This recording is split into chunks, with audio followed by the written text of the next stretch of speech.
السلام عليكم ومرحبا بكم في هذا الفيديو الجديد. في هذا الفيديو سنكشف بالتفصيل خطة المدرب الوطني وليد الركراكي للمباريات الودية القادمة، استعدادا لأكبر حدث كروي في إفريقيا، كأس إفريقيا 2025 التي ستقام على أرض المغرب. من هم الخصوم؟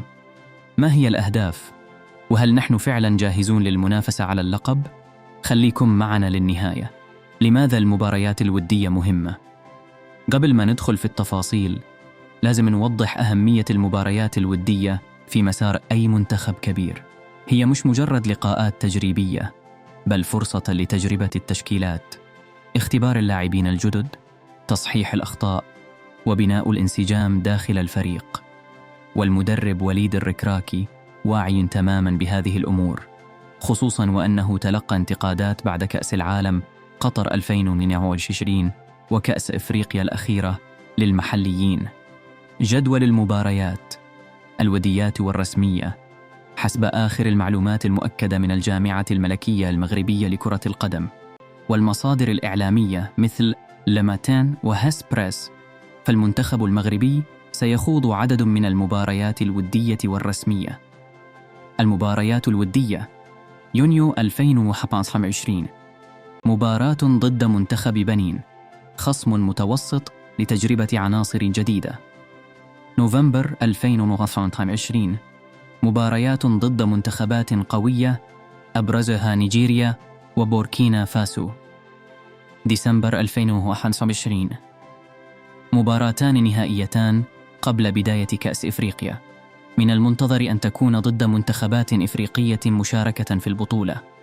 المباريات الرسمية: مارس 2025 مباراتان في تصفيات كأس العالم ضد النيجر وتنزانيا. سبتمبر وأكتوبر مباريات ضد زامبيا والكونغو الديمقراطية.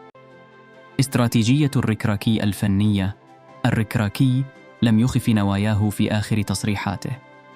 هدفنا الفوز بكأس إفريقيا ولا مجال للأخطاء. المدرب يعتمد على مزيج بين اللاعبين المحترفين في أوروبا وبعض المواهب المحلية. الخطة تشمل تقييم مستوى اللاعبين بعد موسم طويل في أوروبا.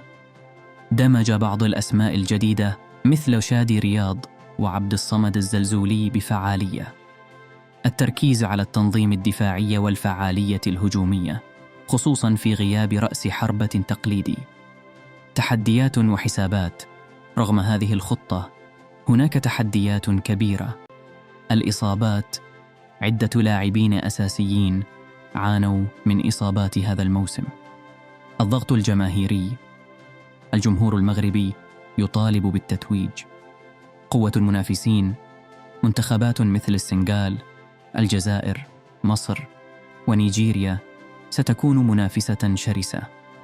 لكن الركراكي يبدو واثق، وهدفه بناء فريق متوازن قادر على الذهاب بعيدا. في رأيك، هل خطة الركراكي كافية؟ هل ترى أن المباريات الودية المختارة ستفيد المنتخب؟